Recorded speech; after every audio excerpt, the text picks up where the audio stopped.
I'm Allison Van Hooser, and I'm on a sold-out mission to develop highly successful leaders at all levels. In the 15 years I've been working throughout the food, financial, retail industries, and politics, I have become deeply aware of the powerful effects of leadership. In each episode, you will get strategies and actions you can use immediately in order to change you, your team, and your business. The question is, will you choose to own it? Will you put your stake in the ground and decide to do something with what you've learned today? This is Stake, the Leadership Podcast. Hey everyone, this is part 2 of our series on leadership and remote employees. If you listened to part 1, then you know I've got Phil Van Hooser with me. He is my business partner and father-in-law.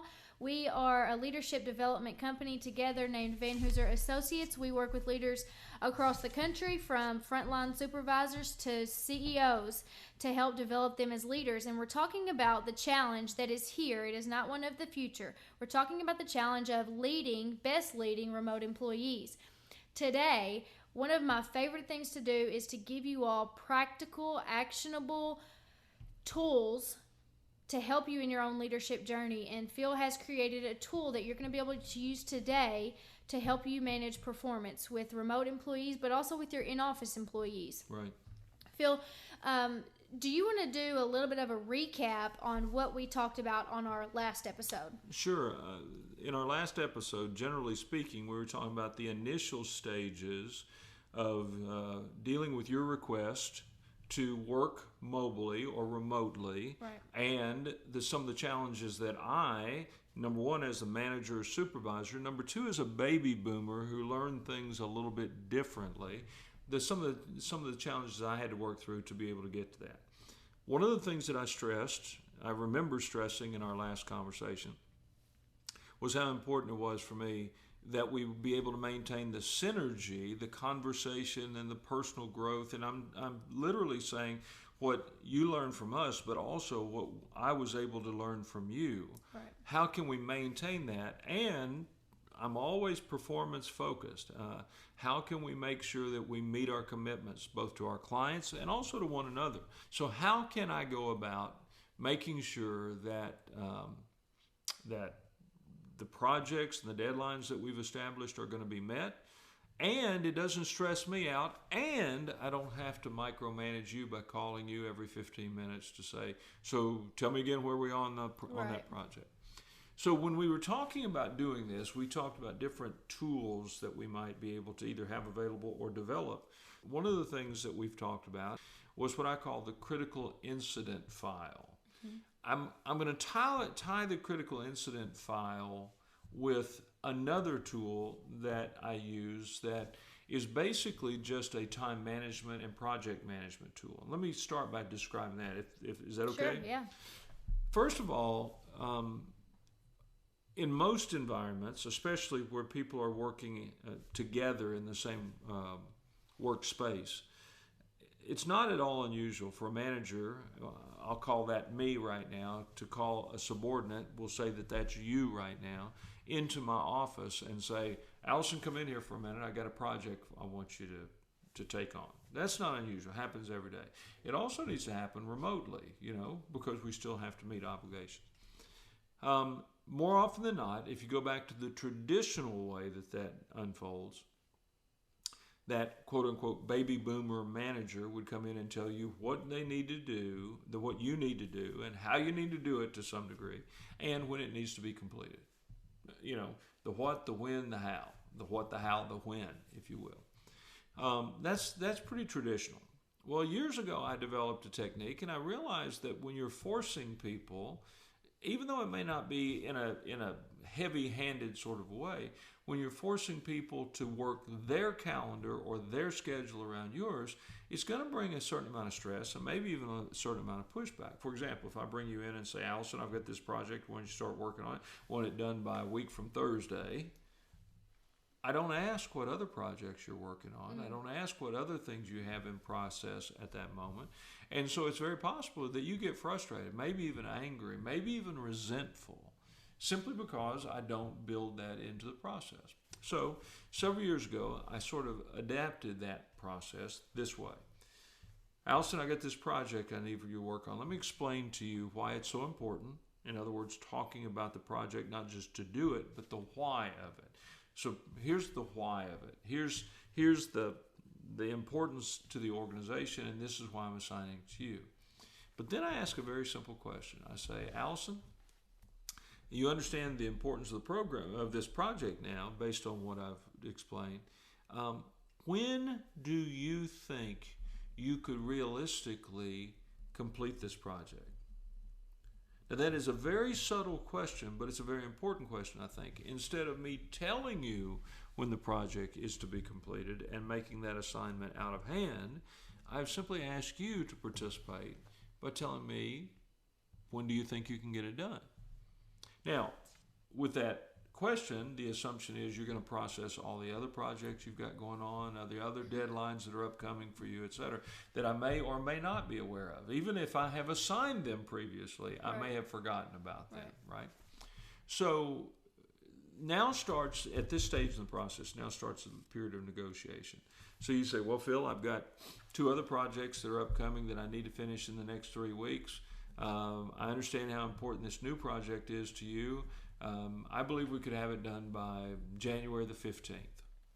Okay, now stop right here for a second. That's an arbitrary number. You picked it up. I had not really thought about January 15th. But in my head, I had a pretty good idea when I needed to have this project done. So let's assume for a second January 15th is fine. So what am I going to say? When you say, Phil, I really think I can get this thing done by January 15th. I'm going to say January 15th works really, really well for our schedule. Let's write it down. Commit to January 15th. Good.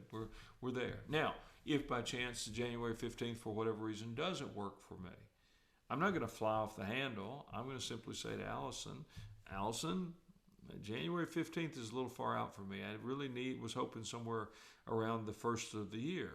Well, you may then say, counter with, well, Phil, these other 2 projects are coming up about that same time. You tell me which one is the greater priority. In other words, a negotiation starts of sorts. And it's very fair. It's very fair for you, for the person that is being delegated to, if you will, to have that opportunity to discuss these other things as well. The reality of it is, if this kind of discussion is open-ended and we go on, we'll find a day that works. Maybe it's January 15th, maybe it's January the 8th, maybe it's January the 1st, but we're going to agree upon something. And once we agree upon it, we're going to commit to it. But remember, I want to stress, this part of it has been negotiated. Now I'm going to do something that is not negotiated. Never is. Human nature says that if you know a project, and I know how you work, and you're not a slacker by any stretch of the imagination, but you're still human. If you know that a project is due January 15th, let's say, the chances are pretty good that you'll put off or push back a start on that date until closer to the due date, because you got these other things that are in the foremost of your mind. Unless, of course, we have a project report. So here's the part that is not negotiated. We've now negotiated January 15th completion date, but I'm going to simply say to Allison, great, January 15th is great, but I would like to see what progress you've made on this. So this is not a negotiated date. So on December the 15th, I'm going to go ahead and commit this to my calendar right now. What, 8 o'clock work for you on December the 15th?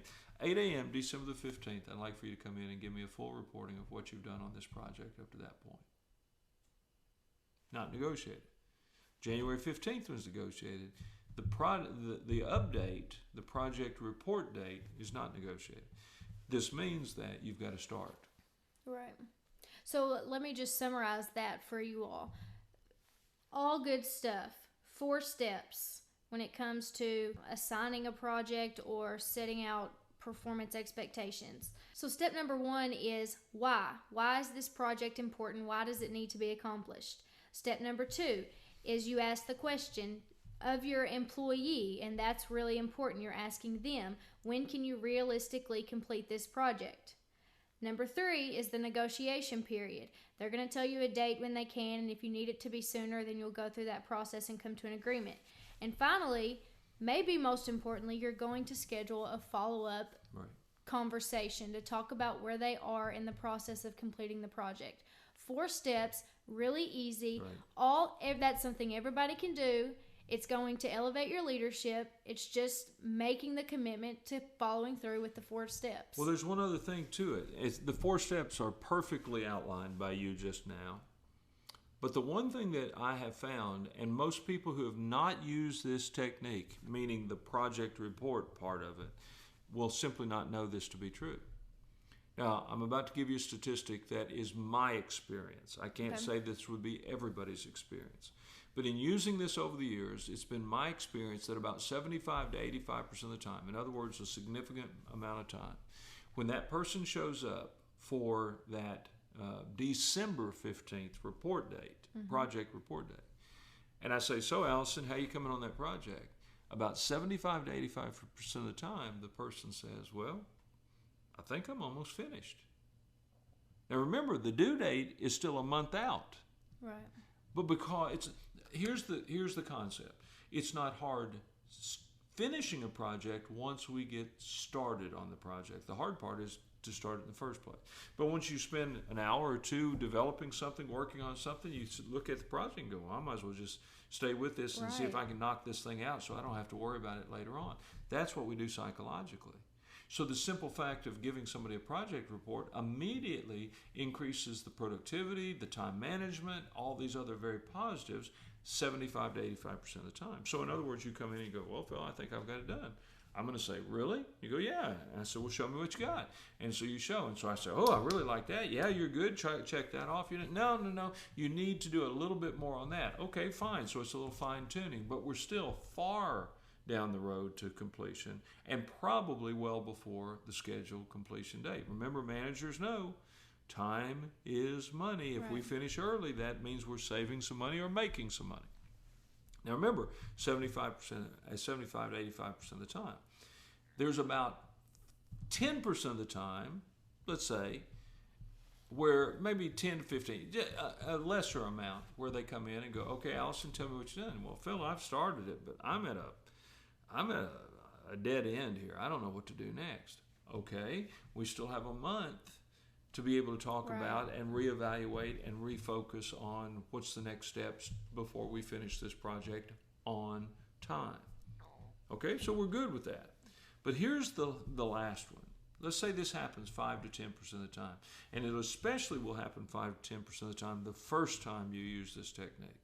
If this has never been used on a subordinate before, in other words, I've never done this to you before, you can expect 5 to 10% of the time this to happen. Allison, December the 15th, I'm glad you're here. What have you done on the project? And you look at me and you say, nothing, I didn't get to it. Now, this is not good. Right. Because now my faith and confidence is shaken. Because we've waited, let's say, 2 or 3 or 4 weeks to get to this project report. Now we've only got 3 or 4 weeks to go until it's due.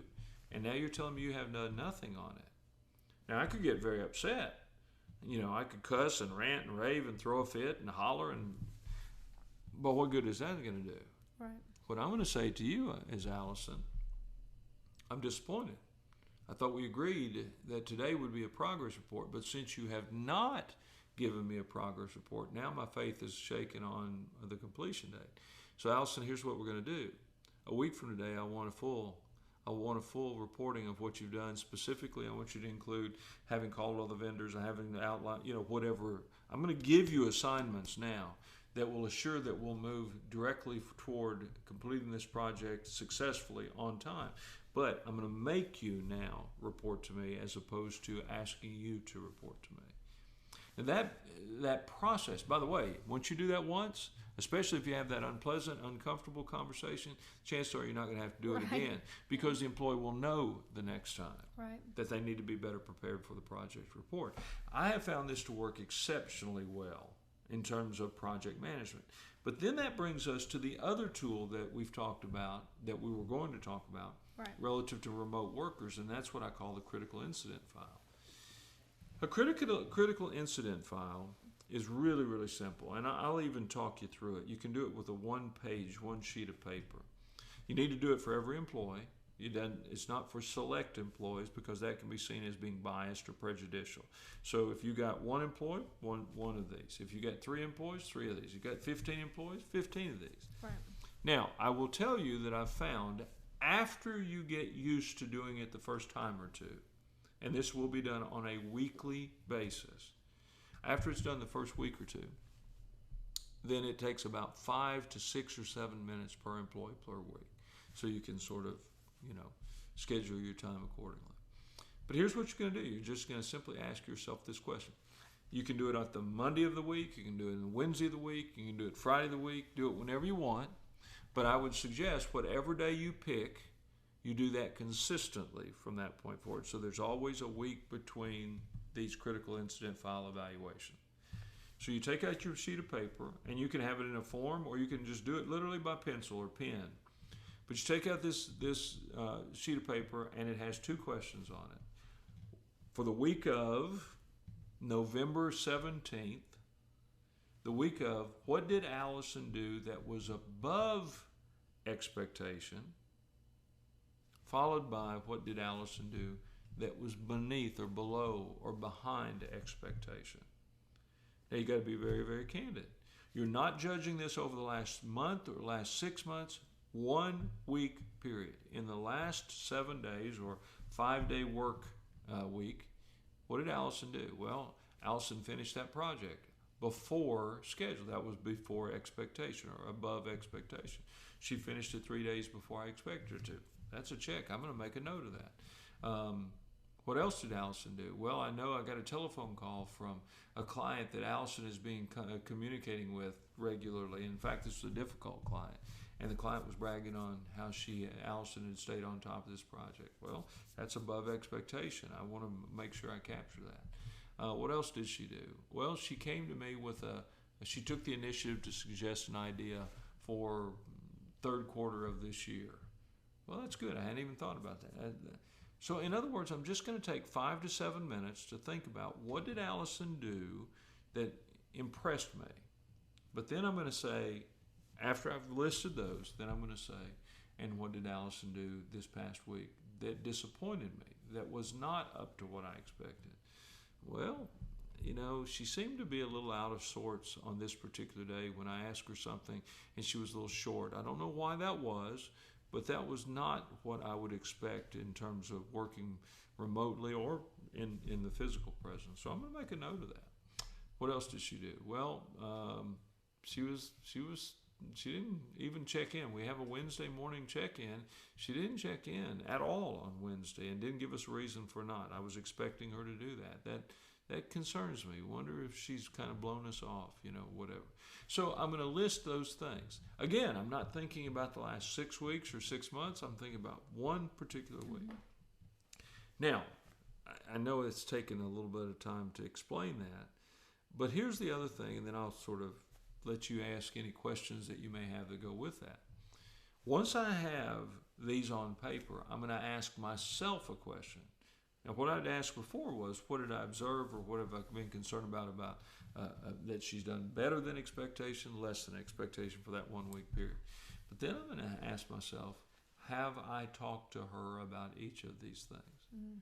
Here's where the ongoing communication that we talked about in our last issue, planning communication, making sure we're communicating with our remote employees as much, probably in some ways, as you said the last time, even more so than we are the people that are on site. So I'm going to say, have Allison and I talked about this? So I'm going to either have a conversation or that once a week when you come face to face, come on in, Allison, I want to sit down, I want to talk about the last week's performance. So I'm going to say, Allison, I don't know if I told you how much I appreciated the work you did with the client. They called me and told me they loved it. I want you to know how much I appreciate the work that you got done, that you did to make sure you finished that earlier project 3 days earlier. So I'm going to literally touch points on these things that were my observations. But I'm also going to say, but Allison, I'm a little concerned about. Right. Then I'm going to cover these 2 or 3, or that you may not even have anything in that list 1 week. You may have 5 things in that list another week. But those are the things I'm going to do with what I call the critical incident file. Critical because they exceeded expectations. Critical because they did not exceed expectation. If it's just what I expected, I'm not going to spend as much time worrying about that. It's the things, the highs and the lows, that I want to call attention to. Right. So a few thoughts just as you're going through that. Number one, you just answered. What happens when they're just doing their job? Which some of us are praying for people who would just do their job. Absolutely. So if there are weeks where there's nothing really great or nothing below expectations, then is there nothing in the file for that week? Or do you just make a note I make a note that nothing out of the ordinary witness. But I will tell you this, for that employee that is the solid performer, but not necessarily the superstar, that doesn't do a lot more, but they always do what's expected of them, I'm going to periodically tell them, hey, Alice, I want you to know I appreciate so much your consistency, your being able to count on you, the fact that I know you got whatever you got going on will get done and get done well. So I'm not going to not mention that, but it's just that I'm not going to make that a highlight of that particular week. So yeah, there's going to be weeks where people perform better or worse or just on the average. So it's not that it's to be forced, but we need to capture those things that are witnessed, observable, things that we're thinking about. And I think it's especially important when that person is working remotely and, your imagination can fill in a lot of blanks. If I wonder about what's going on with Allison, all of a sudden my imagination can create a narrative, a story that's not legit. I want to make sure that we have these ongoing conversations so that I don't have to worry about them, that you know what I'm thinking about, I know what you're thinking about, you know that I'm recognizing good behavior, you know that I'm not ignoring bad behavior, so all of these things are literally communicated about in real time. Right. So this is just giving me so many good different thoughts that I want you all, the listeners as leaders, to think about. There's a statistic, and I can't cite the source right now because I don't want to do it incorrectly, so I'll try to remember to put that in the show notes. But it said that 66% of Gen Z, your employees who are 24 years and younger, if they don't receive feedback every few weeks, then they're going to start looking either within your company or outside of your company for a job, for a leader who is going to give consistent feedback. A leader doing that critical incident file every week is not micromanaging. If you have a conversation with your people every week, they are going to eat that up. Yeah. That's going to create a more engaged employee. And I'll even go so far as to say this, Allison, even though we may respond differently, you said the millennials, the Gen X, maybe the Gen Zers, or 66 or whatever percentage you said are hungry for that feedback. I would argue my generation, baby boomers, were hungry for it as well. Great point. But if we didn't get it, we may not have responded the same way. Good point. For a baby boomer, we didn't get it. Well, that's just the way it is. I'm just going to have to learn to live with it. Well, with a Gen Xer, maybe a Gen Y or millennial or whatever will follow, they go, I don't have to live there. There's other opportunities for me. So understand the need is the same. It's the behavior or the response to that unsatisfied need that may be different. So I don't think it's going to hurt anybody to get more feedback. Perfect point. Two other thoughts. So when it comes to, if that's a weekly performance evaluation that you're doing for your people, when it comes to the 6-month evaluation or the annual evaluation, all of a sudden you have all of this documentation that's going to help you when it comes there. You're not trying to remember what happened or situations. You've got it documented. And, you and I have talked about this on different occasions. When you're performing a 6-month evaluation or an annual evaluation is worse. If you don't have this kind of captured information, what happens is you end up having an annual evaluation that covers the last 6 weeks or last month. Because we can't think back that far. And the savvy employees, especially the employee that's trying to get by with something, simply cleans up their act for the last 2 or 3 or 4 months, for 2 or 3 or 4 weeks of the year, knowing full well you can't remember everything, all the bad stuff they didn't do. But when you have this report, you can go, hey, over the last 6 months or over the last 12 months, these are some of the things we've talked about consistently. There may only be some things we only talk about one time. We don't even have to talk about them anymore, but there are some things that consistently show themselves. Those certainly are going to make their way to the annual evaluation as well. Absolutely. Great point. One final thought that I had on that. As you were talking about doing this for your employees, I couldn't help but think doing one for yourself as a leader.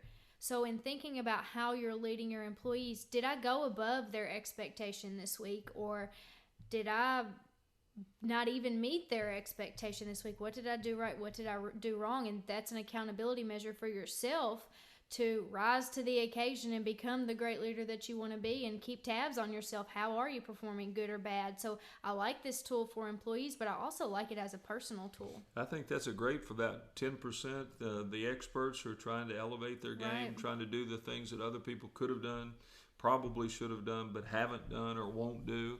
So I think that's a great application of this concept, but from a personal standpoint. Right. So let's just wrap things up today. We call this podcast Stake, the Leadership Podcast, because we want to give you all tools where you can put your stake in the ground and be better going forward. So we talked about two big things today. We talked about the process of lining out expectations for employees, the 4 steps, the why, the when, the negotiation, and the follow-up. And then we talked about the critical incident file that you can use on a weekly basis, both for your employees and then even for yourself in your own leadership journey. So my question to you today is, what are you going to do with what you've learned? Are you going to access the critical incident file that I have put in the show notes? And are you going to implement that for your employees, for yourself? It is my hope that you absolutely do.